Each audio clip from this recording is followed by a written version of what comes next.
Other than external deadlines from work or school or family, I found it pretty hard to keep yourself accountable. That's why I'm grateful to have built up a habit over the past 5 years of doing weekly reviews.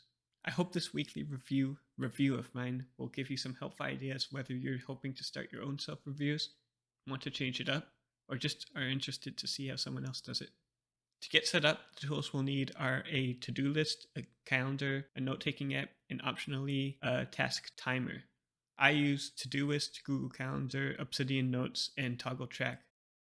I start in the to-do list where I have a weekly recurring checklist for the weekly review.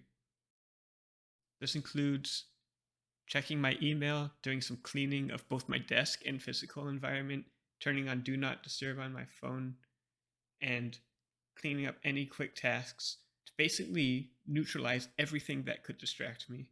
At this point, I'm the most focused I'll ever be, so there's zero reason to further delay jumping in.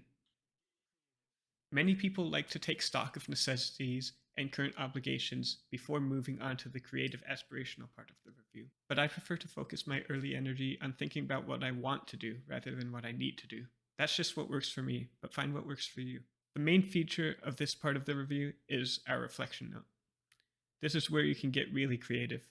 I have a beginning section where I rate myself on a few criteria important for my theme. And if you're wondering what a theme is, check out this video by CGP Cray, I'll link. Below that, I have badges, which I think are a fun, quick way to visually indicate how well I did on a few metrics I want to track. In this case, hours of creativity, times exercised, and whether I earned or spent more money over the week. And then we get to the best part, in my opinion, the freeform sections. Any accomplishments or things I'm grateful for or that make me happy go in the first section. Anything I want to change goes in the second section. This could be bad habits, times when I notice I'm frustrated or unhappy, or just ideas I want to try for myself. I like to think the important thing here is not to beat yourself up about it, but forgive yourself and be inspired. You have the opportunity to improve.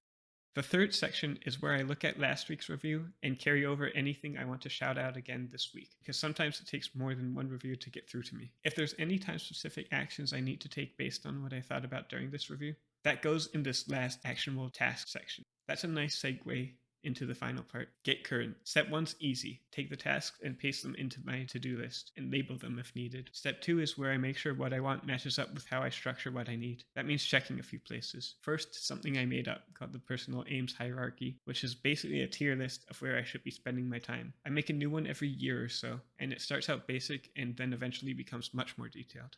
Then I check if I have any tasks that don't have a due date and assign one. This most likely means I added a task sometime during the week on a whim, or it's the tasks I just added from this review.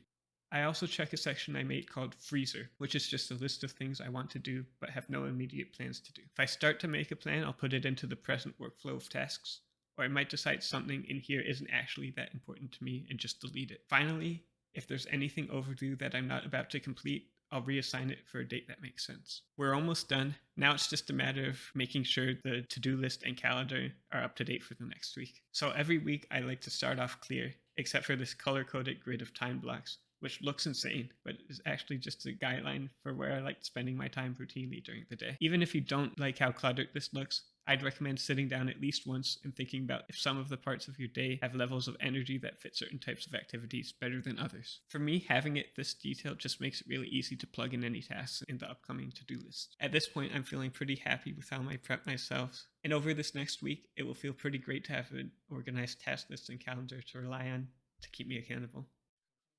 This setup has been years in the making, and it's what works for me. But experiment to see what works for you. And share in the comments if you have any tips from your own way of doing reviews. Also, let me know if you have any questions about how I built or configured any part of this review, and I'll respond in the comments or make a follow-up video if there's enough interest.